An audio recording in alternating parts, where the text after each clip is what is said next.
अशी शपथ घेतो की माझे संपूर्ण कुटुंब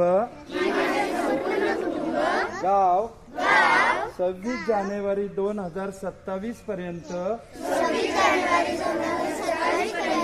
साक्षर करेल। मी स्वतः असाक्षर राहणार नाही आणि इतरांना असाक्षर राहू देणार नाही। मी माझ्या कुटुंबातील सदस्य मित्र आणि समाजातील प्रत्येक व्यक्तीला